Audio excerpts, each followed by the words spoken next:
तो दोस्तों कैसे हैं आप सब। आज हम बनाएंगे सबसे बेसिक सा ब्लाउज और ये 34 साइज का है।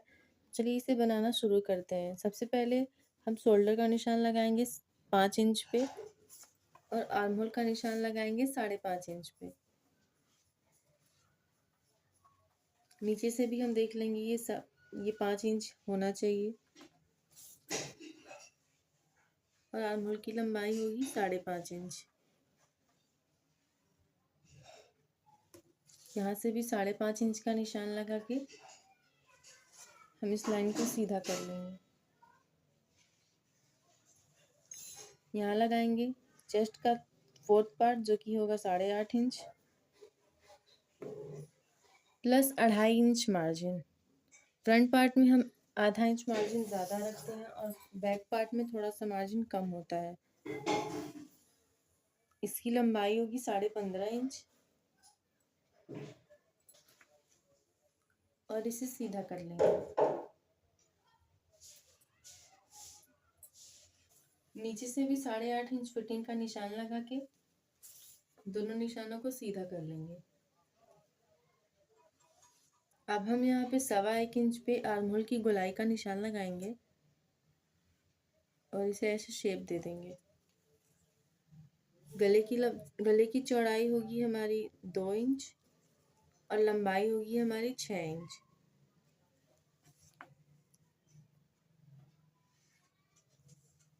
इसकी चौड़ाई आप 2.5 या 2.25 इंच भी रख सकते हैं। इसे ऐसे मिला के जो भी आप शेप देना चाहें। ये सबसे सिंपल ब्लाउज है तो यहाँ गोल शेप ही सबसे अच्छा लगेगा। अब हम बेल्ट की मार्किंग करेंगे तो नीचे से 3.25 इंच पे निशान लगाएंगे और इधर से हम 3.5 इंच पे निशान लगाएंगे और दोनों को मिला देंगे।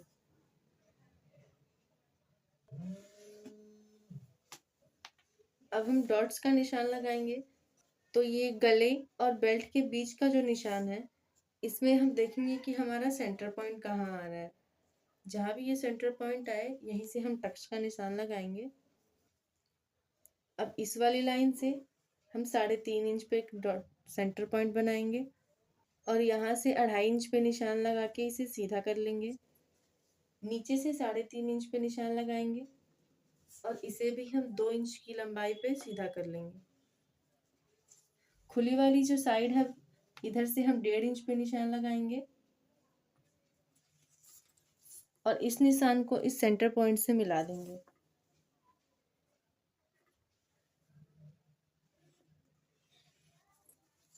अब इस निशान से इस निशान के बीच में जितना भी गैपिंग है तो मेरा यहाँ 1.5 इंच है, उतना ही हम निशान यहाँ लगाएंगे 1.5 इंच पे। और अब ये जो हमारा शोल्डर लाइन है यहाँ से आधा इंच आगे एक निशान लगाएंगे और इस निशान को हम इस सेंटर पॉइंट से मिला देंगे। और यहाँ भी हम उतनी ही गैपिंग देंगे जितना हमने इनके बीच दिया है। तो यहाँ पे भी हम 1.5 इंच पे निशान लगा देंगे। ये हमारे डॉट्स बन के रेडी हैं। यहाँ पे एक गोल सा शेप आना चाहिए और यहाँ आ रहा है। ये फ्रंट पार्ट कंप्लीट हो गया। अब हम इसकी कटिंग कर लेंगे। बैक पार्ट की कटिंग के लिए सबसे पहले हमें इसकी लंबाई को देखना होगा।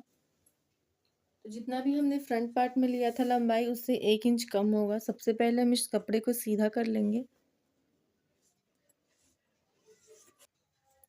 फ्रंट पार्ट में लंबाई थी 15.5, इसमें होगी 14.5।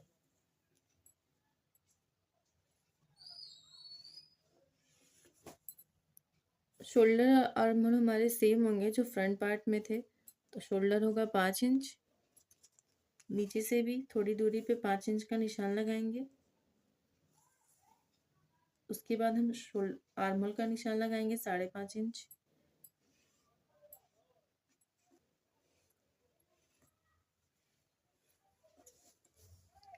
अब चेस्ट का चौथा भाग 8.5 इंच और फ्रंट पार्ट में जो हमारी मार्जिन थी वो 2.5 इंच थी तो इसमें 2 इंच होगी। बैक पार्ट में आधा इंच कम होता है।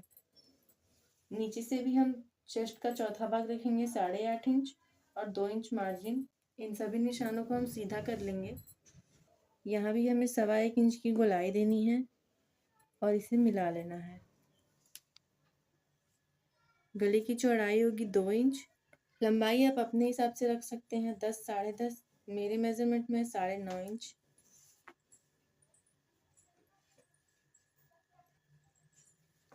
नीचे से आप जितनी चौड़ाई रखना चाहे रख सकते हैं, 2.5 इंच, 2.25 इंच या 3 इंच। मैं यहाँ 2.25 इंच पे रख रही हूँ। अब ऊपर वाले निशान को नीचे वाले निशान से मिला देंगे और इसे शेप दे देंगे। अब नीचे के डॉट्स के लिए 4.25 इंच पे एक निशान लगाएंगे और इसकी लंबाई होगी 5.5 इंच। अब इसकी कटिंग कर लेंगे।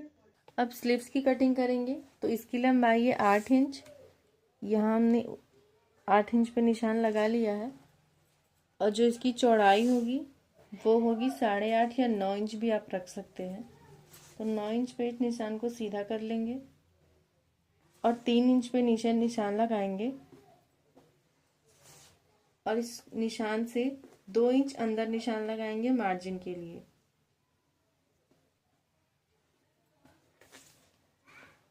अब ऊपर से 3 इंच पे निशान लगा के इस निशान को मिला देंगे और यहाँ आर्म होल का शेप दे देंगे। अब फिटिंग का निशान लगाएंगे तो फिटिंग होगी 6 इंच, 2 इंच मार्जिन, ये हो जाएगा 8 इंच। इस निशान को इससे मिला देंगे। तो ये हो गई हमारी नॉर्मल स्लीव्स की कटिंग।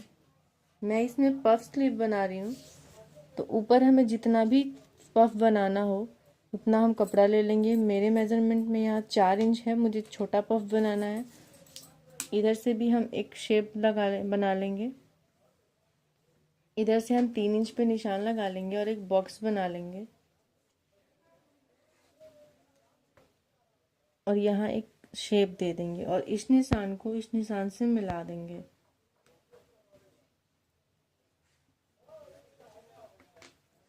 अब हम इसकी कटिंग करेंगे तो ऊपर से हमें इसी निशान पे कटिंग करना है और यहाँ ऐसे मिला देना है ऐसे कटिंग करके। तो इसकी कटिंग हो चुकी है।